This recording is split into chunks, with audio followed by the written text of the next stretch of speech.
Hi, it's the Lipstick Gal. Thank you so much for watching. Let's talk about some September favorites. It's funny to find myself at the end of the month again, having to go through, what I tried for the first time this month or things that I just continue to reach for time and time again that I've had for a while. So let's start, maybe instead of waiting to the end, let's start with the fail. And this one, I don't know. I wouldn't say it's the worst thing ever. I just feel like I had really high hopes for it. And the more and more I've used it, the more and more I feel like it's only good for certain occasions. And that's this. The new Patrick Ta Cream Foundation and Finishing Powder. This is a really pretty duo. It has both your cream foundation as well as your powder here. It has a really nice sized mirror. I love that the packaging has this little plastic window to make sure that nothing gets in the cream. One of the reasons this is kind of in the fail category for me is because there's not a shade that's really good. This is the second to lightest shade. The lightest shade is really rose toned and very pink based. This is a little bit more neutral based, and this is Fair 2. I know here it looks like it would be a really good match, but I find my hands are a little darker than my face. When I blend it in, there's something that's interesting about this, and I don't know if it's because of all the silicones in the formula, but I feel like sometimes it looks like it's sitting on top of my skin. I feel like I would wish for it to become more one with my skin and look a little bit less like I'm wearing foundation. And I would also think, because it has a lot of silicones in it, just the way that it feels, it must, that it would actually, take care of some of the texture that I have, like the pores that I have here, some of the fine lines that I have here, and maybe not get rid of them, but diminish the look of them. The other thing that's interesting about this is because the way I like to wear makeup, I do like dewy everywhere on my non-work days, but I always set my under eye. And I feel like the powder in here, although I can use it to set my under eye, it doesn't give me, as a nearly 48-year-old, the most traceless under eye setting powder. The other thing that I've noticed is that it doesn't actually last all day. I feel like I need more powder as the day goes on, and it's kind of a large compact to carry with you. I would prefer something with the hair smaller if I'm going to drop something in my purse. Now, some of the things that I really like about this, I do feel like the powder is really nice. And I feel like when I use this powder over other foundations, it works really well. The reason that I feel like I struggle with it over this, maybe I'm applying too much Balm foundation. Maybe I need to go in with a lighter layer.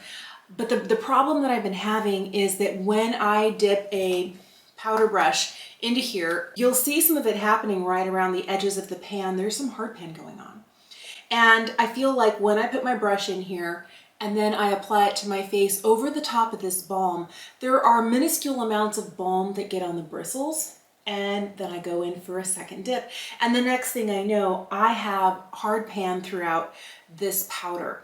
I don't find that happens when I'm using it with a different, so I have been reaching for this for the powder because I like the way the powder looks all over my face. I don't feel like it's the best for underneath my eyes. I want something just a little bit less obvious, but I feel like it does a really good job. So I don't know whether I'm putting on too much foundation or not enough powder, but I'm struggling with these two things together. That's just me. And I do feel like the shade is just a little bit too deep, but the next lightest shade would have been too pink. It would have looked like Casper the Ghost. Since I don't have a naturally pink undertone, I think it's really made for people who are like really blondes or redheads who have that really fair but also kind of pink undertone to their skin. I definitely don't have that.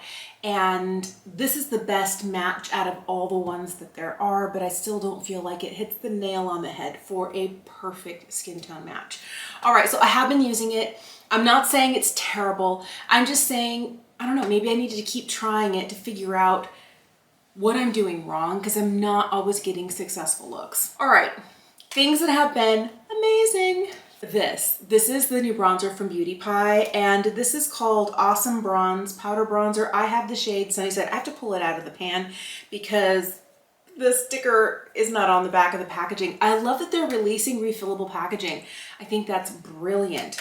So it feels very high-end, very luxe with a lot of brands. I can think of Charlotte Tilbury does refillable packaging. I know a lot of other brands are doing that, and that just makes my heart happy. So it's nice to have kind of a slightly more substantial, a little bit more luxe packaging that I can just refill. And the truth is, I'm losing the imprint on here because I have been using this a lot.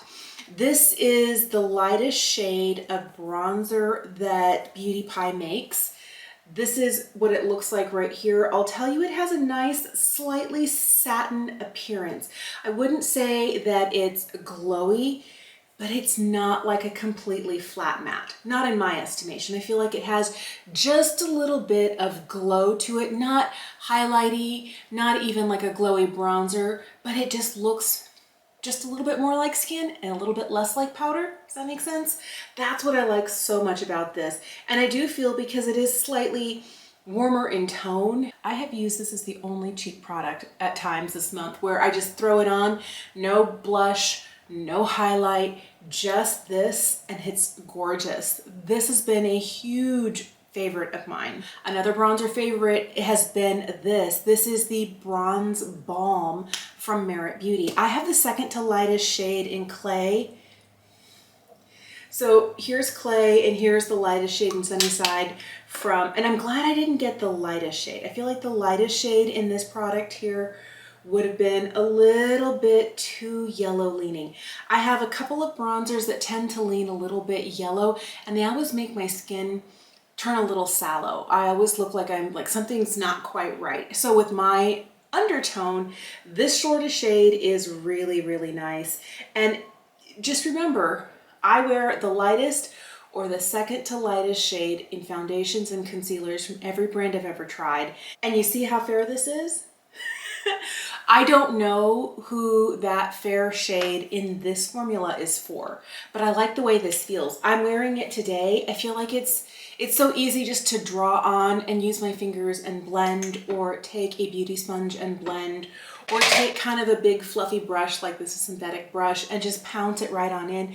It blends with no effort whatsoever. This is great. I have been using this on days when I'm not wearing a full face of powder and I only have like my nose and under eyes set, because I feel like it brings a little bit of skin-like quality, and I really have been enjoying this. Another product that I tried this month that really surprised me, and I feel like it's like the only thing I've been reaching for since I got it, is this. This is Merit's Minimalist Foundation.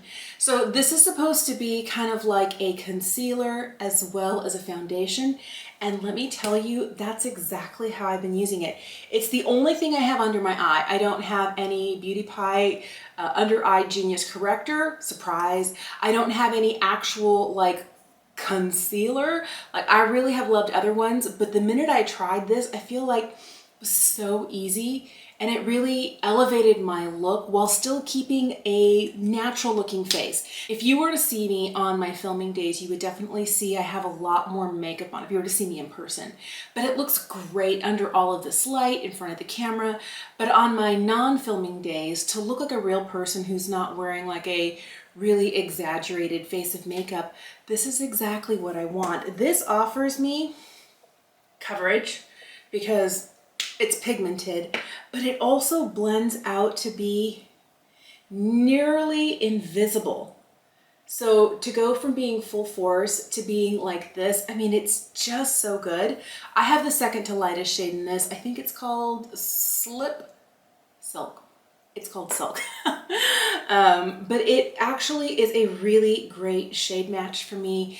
Again, like the Patrick Ta, the lightest shade of the Minimalist is more of a pink toned or rosy toned, really fair shade. This one is neutral, which is why I went that way. I feel like it looks really good on my skin, and this is one that I just kind of scribble everywhere. You know, a swipe underneath the eye, corners of the nose, hyperpigmentation spot on tops of my cheekbones where being in a mask at work, you know, several days during the week, the warmth of my breath, and then the friction of the mask right here does bring out some hyperpigmentation spots right along the top of my cheekbones. So I just take this and kind of scribble around, and then I have also, surprise, surprise, I feel like I'm eating my words, I really like their #1 brush. This is a slightly angled, dense but flexible blending brush. It's made out of synthetic fiber. I've washed it a couple of times since that initial video. I've had this whole set from Merit now for probably 2.5 weeks, and every time I sit down to do my makeup, I have been reaching for this brush. And almost every single time since it arrived, I have been reaching for this. But this works great with other products as well. But I think what I like about this, and what feels a little bit different than, say, maybe this, which up to this point has been my favorite blending brush, is that it is a little bit smaller. And I feel like it doesn't suck up as much product. I feel like this one is just a little thirstier. And maybe it's because I'm using it with a cream foundation. I have also used it with the Patrick Ta here, but I feel like it's good at picking up product and distributing it without all of it getting sucked up into there, and then this starts getting ooey and gooey. Have you ever had that point where you reach for a foundation brush and there's so much product in there, you're just leaving streaks? Now, if you don't wash it, any brush will get like that, but I feel like this goes a little bit longer than some of the others, and it's so soft. The other thing I like about it is that it has this flat bottom, and I just leave it right here on my desktop. Need it, grab it, blend away. This has been great. So I really feel like these have been home runs from the newer products I've been trying from Merit. That's not to say that everything else isn't great, but those are like my big faves, my standouts. Other complexion products that I have really been loving is this. I talked about this last month. This is the Faux Filter Concealer from Huda Beauty. This is a full coverage, but not drying, especially on mature under eyes. I'm almost 48. This is fantastic. This is a full coverage, but radiant concealer. It gives a lot of coverage, but it doesn't look dry, doesn't look cakey, it doesn't look like crazy. This is the second to lightest shade. This is shade 1.1N. Royal Icing. There is one shade lighter. Again, a pink toned fair shade, but this is what this looks like. And you know what I've been doing with this? And this is only since I started using this brush. I always start the day with SPF. I've been trying this one from Eucerin in their Age Defense. This one's really good. So I already have like a slightly glowy layer, and then I sit down, I swipe this on under the eyes, corners of the nose, a little bit on the chin, and a little like dab on some dark spots on my cheeks. The smallest amount. I don't want to go too much because it's a really heavy duty product. And then I take this and then I just start to buff. And what's really interesting is that it kind of turns it into, because of the slip of the layer of this I have down, it shears it out, it thins it out, and it gives me really light but such beautiful skin-like coverage. Oh, I really, really, really like it. And do you see how there's kind of like this line right here, but this part of my skin looks ultra perfected? I have really been liking it, but because I do have skincare down and I do have SPF down, it does actually look more skin-like, and it thins it out just a hair. I do end up going in with a second dot, like one here and one here, and then just tapping it out with my fingers for a little added concealing where I have the darkest spots right here in the tear trough. But I've been doing that a lot. So either this goes everywhere and no concealer, or only concealer mixing in with my still slightly dewy SPF and this brush. I've been getting absolutely lovely skin-like coverage, but really you need the smallest amount of this. I don't even use half of what's on the doe foot, because if I were to use like both sides of the doe foot, I would look like cake face. I really didn't know whether this was going to be amazing or not, and it really surprised me, but it's the new Charlotte Tilbury Airbrush Brightening Flawless Finish Powder. I wasn't sure because she's white, and some powders that are white are beautiful and lovely, and some really look heavy or have a white cast to them. I haven't noticed a white cast from this, but again, I'm the lightest or second to lightest shade in every foundation. So I'm a real fair gal, but this has been nice. This is another one of those products that comes in refillable packaging. I love. So if you want to just buy the pan, you don't have to buy this again. I kind of wish that this was a sturdier package. Like the one from Beauty Pie, it's metal. Now, yes, that means it could get dented, but I feel like this just plain plastic packaging It's very lightweight. I don't know how long, you know, if I reuse it 2 to 3 times and get new pans and fill it, how long lasting this packaging would be. I feel like it's likely that it would maybe break at the hinge or the clasp would stop working. And I'm not gonna have an expensive powder and wanna keep putting a new pan in here if the packaging isn't working. So I wish it was a slightly higher quality refillable package, but I do like that it's refillable. But this powder has been great. It's been what I've been reaching for. It has kind of kicked out of rotation the under eye powder from Pat McGrath. I really like that one. For the longest time, I have been reaching for this under eye setting powder. It's really good. So I haven't taken the time to look at the packaging. I know this product here is $32. It's supposed to be the blurring under eye powder. You're getting 4 grams. Charlotte Tilbury, you're getting, 9 grams. And this is for perfecting eye and face micro powder. So this one is basically marketed as under eye only. I've used it other places. It looks fine everywhere else. And this one is kind of an under eye and face powder. I feel like this works really, really well. I can already tell by just running my finger over it. I do have a dip right here. But this is what it looks like. Now, I never end up with it looking like this on my face because when I blend it in, you really can't see it. It just kind of fine tunes everything and makes it a little bit less obvious. Here's the Pat McGrath. The Pat McGrath, I feel like you just have to wipe your finger over it once or dab your brush in there. It is a little bit softer, easier to pick up, not just on your finger, on your brush, and can look white until you blend.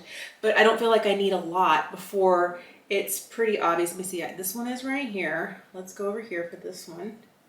I feel like you can see a little bit more of it until you take the time to blend it. And then once it's blended, it has a little bit more of kind of like a silica feel to it. It feels a little bit drier. And this one feels almost like my skin. I don't know. I like them both, but I have been reaching for the one from Charlotte Tilbury. If you're thinking about finances, this one's gonna last you longer because this one's softer pressed, more of it comes up on my brush when I use it, and there's less than half of what there is in here. So just something, initially it's gonna cost you more. I think it's like what, $45 or $47 for this packaging and the product, but then you're just refilling the pan, and here you have to go and commit to a new compact every single time. And the compact itself, you know, it's domed, it's cute, it's tiny. The mirror is itty bitty. I don't know, I guess we'll have to see when it comes down to it, which one do I end up feeling like I need to have, but I feel like this has really been a power player for September. Ever since my new liquid Lurex has arrived, I kind of haven't been wearing any other eyeshadow. I kind of have to force myself to go for something else. I have fallen in love with the 3 shades that I picked up. If you want to see the try on video, I will link it for you here, as well as the description box below. But pulling these guys out for the month of September also made me reach for these. I have the shade Angelica, Bianca, Zora, Emily, and Anais. And Anais is the one that I'm wearing today. It kind of has that sage green. I just love the way these look on the eye. The sparkle, the reflect, it's easy. And I'll tell you, the reason I've been reaching for these is because it gives such a beautiful look with no effort. I know it seems like it would take a lot of time and effort. Let me just show you the one I'm wearing today.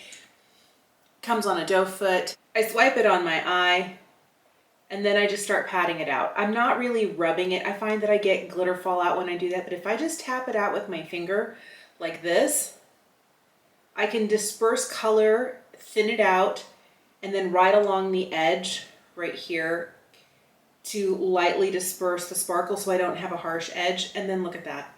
It's perfection. I love these. It takes no time at all. And on days that normally I'd be like, okay, maybe I have time for mascara, I actually have time for eyeshadow because these take hardly any time, like 10 seconds and I'm done on one eye, then I'm off to the other. And it's like, okay, so I can add an extra 30 seconds to my routine this morning so that I can, you know, get a really pretty light wash like this. Today I do have it built up just a little bit more. The other thing that I like is using kind of like a fluffy brush like this. It works really well to distribute the product and to blend the area. You don't need one though. You could definitely just do it with your finger. But I have worn Emily so much this month. This color is just stunning. So Emily has a lot of gold and silver reflect to it, but it has kind of like a slightly cool taupe look to it. This is more, I would say, gold with like a sage green reflect. And Zora, I love this one all on its own, but I've also been using it with both of these other eyeshadows as an eyeliner. I'll just take an angled brush, but look how pretty it is like this. It's such a pretty, cool brown. It has some silver sparkle in it, but look at that. So these have been my favorite, easy, gotta go, but still want to have an elevated, slightly sparkly look. And I find that I don't get glitter fallout until I really start swiping. And the minute I start like doing this, I feel like then I'm disturbing the product, and then I end up with potential for whatever sparkle is in here to end up underneath the eye. But if I just take the time to pat it, I get a much better distribution of color, and I end up pressing it into the skin instead of like swiping and removing and disturbing. Just my experience. October is nearly here and colder weather is coming. I feel like I'm getting in like my last day of wearing linen and like short sleeves because I've been reaching for sweaters in the mornings and the evenings, but I have been really craving this month to get that last little bit of summer with the glossy, like sheer, lightweight, you know, yes, it's a lipstick, but it's not like a real bold lipstick. I have really, really been loving that sort of thing. And my favorite formula has been the Signature Lip Lightweight lipsticks from Merit. These are the two I have reached for so much this month. This is a shade that I picked up last month. This is L'Avenue, and it is a beautiful kind of berry, but sometimes it leans a little brown. It's fabulous. And then I picked up a new shade this month. I really have been liking this formulation.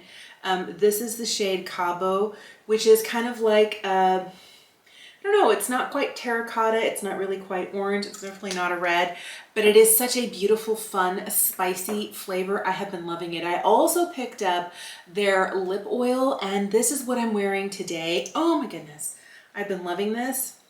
My favorite thing is when I've been wearing it for a while and it's not like a lot of color, it's just barely there.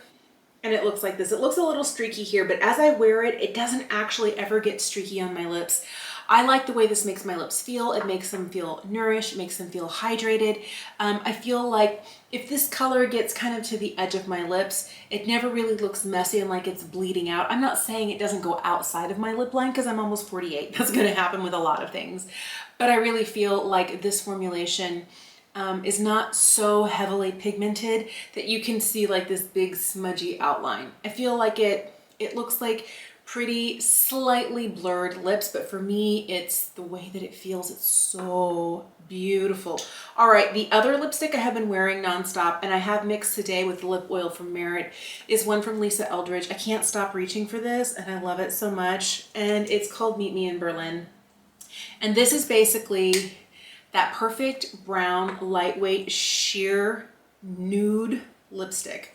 I like it when it gets like this. I feel like you can see a little bit of rosiness in here and it's not quite just a straight up brown, but when it's on full force, it has such a really pretty depth to it. One of the things that's hard for me as somebody with fair skin is if I go for too dark of a brown, it makes too much of a statement. I feel like a brighter statement lip like a red or a pink or an orange works better on my skin tone than a brown. A brown can really change, like it brings out some of the darkness underneath here. It has to be the right shade. And the fact that this is a really pretty sheer lightweight, but then when it shears out like this, has that slightly rosy tone to it. Oh, I love. So this formula has been fantastic. I have used this shade, Meet Me in Berlin, nonstop since it arrived in July. And I am sure it's gonna be like an eternal favorite, but definitely one I'm going to keep reaching for in October. Last thing I want to mention is this. I did pick up this Eucerin Age Defense Hyaluronic Acid SPF 50. This is a moisturizing SPF. It does, you know, come out looking pretty heavy and white, but I find that one pump is sufficient for like my face and my ears, kind of like, you know, like right underneath my chin area. I do a second pump for like neck and like this area because I'm still wearing blouses that have a deeper V, but I really like how hydrating it is. and then it's SPF 50. I picked this up at my local Walgreens earlier this month because I remember I mentioned last month that there was a correction. I'd gotten the one that has hyaluronic acid for the body and I've been using it on the face and it was too emollient. It was too like hydrating. This is the one that's made for face. I love that you're getting 2.5 ounces here. And after paying tax, this was still under $20. That's like what? Less than $10 an ounce? Think of how many other high-end SPFs that you buy for your face that are like 1 ounce or 1.7 ounces and they're like $40. Because I have one from Supergoop that I love, but she's expensive. And so I'm trying to find something where I don't feel like I have to be careful. Oh, I don't want to use too much. I want to use the appropriate amount. And when I find something that works good, that works well under makeup, but still encourages me to put on the proper amount of SPF to protect my skin, that's what I like. And I really feel like this one is nice. I feel like it has a nice hydrating layer, but it's not greasy. And I find that when I was using the one that's meant for body on my face, and it worked fine, I didn't have any breakouts or problems with it. It just had more moisture in it and my makeup was starting to slip a little bit. I feel like this has a really nice amount of hydration and I feel like since the weather is still warm enough, I use this as my sole source of hydration come wintertime. I'm gonna be using a lot more, but I really feel like this works beautifully under makeup. Makeup wears well on it. I think it's actually a really great product. So if you're looking for an affordable SPF, I have been liking this one. Hey, thank you so much for watching today. I would love to know what sort of things have you been loving? Now, I always say, tell me about your favorite food items, tell me about your favorite TV shows or books you've been reading, your favorite crafts. I am deep into sitting on the couch and watching a show called Welcome to Wrexham. I've been watching it on Hulu and it's Ryan Reynolds and Rob McElhenney talking about their experience of buying a Welsh soccer team. I know they call it a football team, but I'm American, it's soccer to me, but it's really fun because you see two people who really want things to go well, but they're dealing with a team that's at kind of like the bottom of their league. It's basically an underdog story. And I love it so much. I feel like there's so much heart from the players, you know, from the people in the town of Wrexham. I'm not a real sporty person. Sometimes I talk about sports like sports ball. Like it all falls into sports ball, football, basketball, baseball. And I know that's terrible. If you are a sporty person, you're like, oh my goodness, how could you say that? But this is great because even being a non-sport person, I have really loved watching this show because it is about underdogs. Other favorites of mine this month, my favorite snack is one that I was introduced to by my best friend. She told me about her favorite corn nut and I was like, oh. And I was thinking of the corn nuts I grew up on where I felt like I was gonna break a tooth on them. They're so hard. I like the flavors and I love the corn taste, but the older I get, the more concerned I am I'm like gonna break a tooth. It's like, no, these are not like the ones we used to eat in junior high. And she brought me this giant 1 pound bag of these Filipino corn nuts. They're called Boy Bawang corn nicks. And she brought me the roasted garlic flavor. So good, because there's actual thin slices of garlic in there. These are so good. Another flavor that I love, I haven't tried them all, is the lechon manic. And I think that's like roasted chicken, but there's no actual chicken in there. Anyway, they're delicious. They're absolutely delicious. And when you bite into them, they're crunchy. They have that nice corn flavor, but they are not gonna break your teeth. I mean, they're just like little crunchy nuggets. I've been eating them non-stop. I need to do better about eating less snacks, but that has definitely been a favorite. Let me know what sorts of things you've been loving. What sorts of things have been making you happy in September? Let me know in the comment section down below. Thank you so much for watching. Have an incredible day, and I will see you again soon.